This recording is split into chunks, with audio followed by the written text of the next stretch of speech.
हिंद बातचीत देखने वालों को सभी को जय हिंद, नमस्कार और राम राम जी। दोस्तों, कांग्रेस पूरे देश में दिखाने में लगी रहती है कि देश के अंदर लोकतंत्र खत्म हो चुका है, लेकिन अपनी ही पार्टी का हाल भूल जाती है। पार्टी छोड़ के काफी बार मेरे साथ कभी अपने 40 इयर्स की लाइफ में मेरे साथ ऐसा नहीं हुआ है। जो मेरी सर्जरी में कुछ चिल्लाया गया, उसने उसका वीडियो भी बनाया और मुझे देखा होने को बोला कि जिस बिकॉज मेरी स्कूल के नाम से बात करें कि पवन जी का इंटरव्यू होगा, तो ही डज नथिंग। मैं जब उससे बात करती हूँ मुझे चिल्लाता है कंटिन्यूअसली। मैंने आपको पहले भी बताया, मैं पार्टी से भी इस्तीफा दे रही हूँ।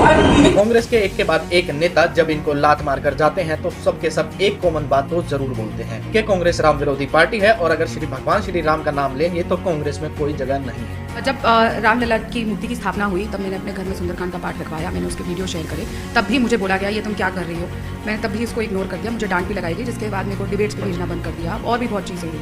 फिर जब मैं रामलला के दर्शन करके आई उसके बाद भी मुझे पार्टी में बहुत बैकलैश मिला। मुझे लोगों ने सोशल मीडिया पे भी कहा और वैसे भी कहा, मतलब अगर मैं राम जी का नाम लेती हूँ तो सब कहते हैं कि भारतीय जनता पार्टी चले जाओ। जब भी कोई कार्यकर्ता इस राम विरोधी पार्टी को छोड़कर जाता है तो बाहर निकलकर इनकी पोलपट्टी पूरी की पूरी खोलकर रख देता है। इस बार भी कुछ ऐसा ही हुआ। जब राधिका खेड़ा का महिला सम्मान छत्तीसगढ़ कांग्रेस ने कर दिया तो उन्होंने भी आकर बाहर इनकी पोल पट्टी पूरी तरीके से खोल दी। कांग्रेस छोड़ते ही कभी एक नंबर की चमची रही राधिका खेड़ा ने भी पप्पू और पिंकी को ही जिम्मेदार बताते हुए अच्छे से रगड़ाई करी। आइए देखते हैं वीडियो में। पिक्चर चालू करो बे। देखिए, ये बात यहाँ से शुरुआत नहीं होती है। जब रामलला की मूर्ति की स्थापना हुई तब मैंने अपने घर में सुंदरकांड का पाठ रखवाया, मैंने उसके वीडियो शेयर करे। तब भी मुझे बोला गया ये तुम क्या कर रही हो।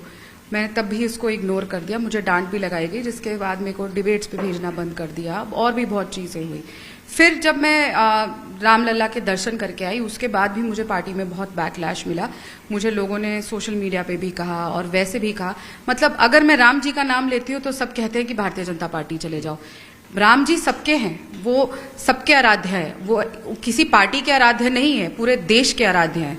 लेकिन लगातार अगर मैं इस रंग के कपड़े पहनती थी तो मुझे कहा जाता था पार्टी ऑफिस में कि तुम भारतीय जनता पार्टी में जा रही हो। शीर्ष नेतृत्व कहता था, लगातार मुझे बोला जाता था कि तुम अपने धर्म को लेके बोल देती हो डिबेट पे, मत बोला करो। मुझे डिबेट्स पे जाने से रोक दिया जाता था क्योंकि मैं लगातार अपने धर्म को लेके एक स्टैंड लेकर रखती थी। लेकिन मैंने कभी कोई पार्टी लाइन क्रॉस नहीं करी थी, फिर भी मुझे ये बैकलैश मिलता था। उसके बाद जब मैं छत्तीसगढ़ गई, मंदिर जाने के 6 दिन बाद मैं छत्तीसगढ़ चली गई। 1 महीने से मैं वहीं थी और छत्तीसगढ़ के कांग्रेस के कार्यालय में मेरे साथ अभद्रता हुई, बदतमीजी हुई, गाली गलौच हुई और ऐसे ऐसे शब्द मुझे बोले गए जो मैंने आज तक अपने 40 साल की उम्र में नहीं सुने थे।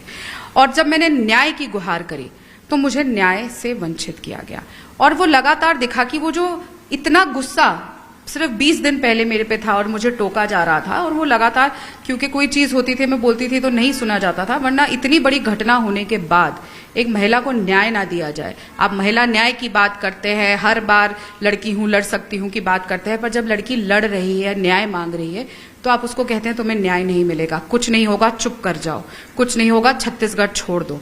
ये न्याय है? सिर्फ मेरी ये गलती है कि मैं राम जी की भक्त हूं और मैं रामलला के दर्शन करके आई तो आप मुझे न्याय नहीं देंगे? इतनी खीस उस बात की।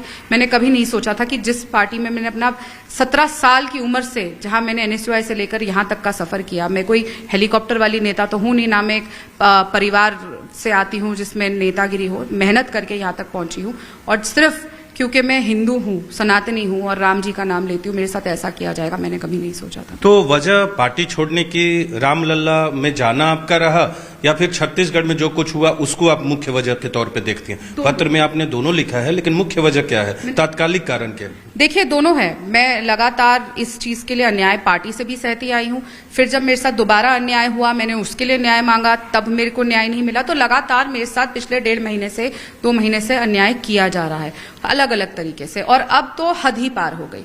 और मैंने अभी भी बहुत इंतजार किया, लगातार शीर्ष नेतृत्व को चिट्ठियां लिखी, उनको कॉल किए, दिन रात बोला कि आप मुझे न्याय दीजिए और मुझे न्याय नहीं मिला। देखिए, एक शो कॉज नोटिस तक नहीं भेजा गया, इतनी बड़ी घटना हो गई और कांग्रेस मुख्यालय में, ना वो किसी के घर में हुई, ना बाहर हुई, ना फोन पर हुई, वो कांग्रेस मुख्यालय में हुई। मैं चीखती भागती दौड़ती भागी थी उस कमरे से अपनी जान बचाते हुए, लेकिन किसी ने कुछ नहीं किया।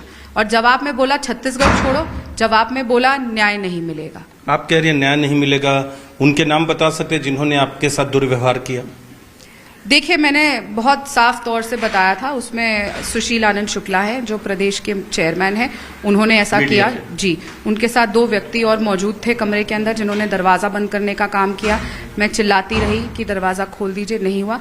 लेकिन ये तो बहुत छोटे हैं, ये तो बस फायदे हैं। असली तो बात यह है कि जिन्होंने भी किया, लेकिन मुझे न्याय मैंने जिनसे मांगा, चाहे वो राहुल गांधी जी हों, प्रियंका गांधी जी हों, चाहे वो जयराम रमेश जी हों, चाहे वो खड़गे जी का ऑफिस हो, चाहे प्रदेश के लोग हों, चाहे पूर्व मुख्यमंत्री भूपेश बघेल हो, चाहे सचिन पायलट हो, राहुल गांधी, प्रियंका गांधी, किसी सबके सब चोर हैं साले।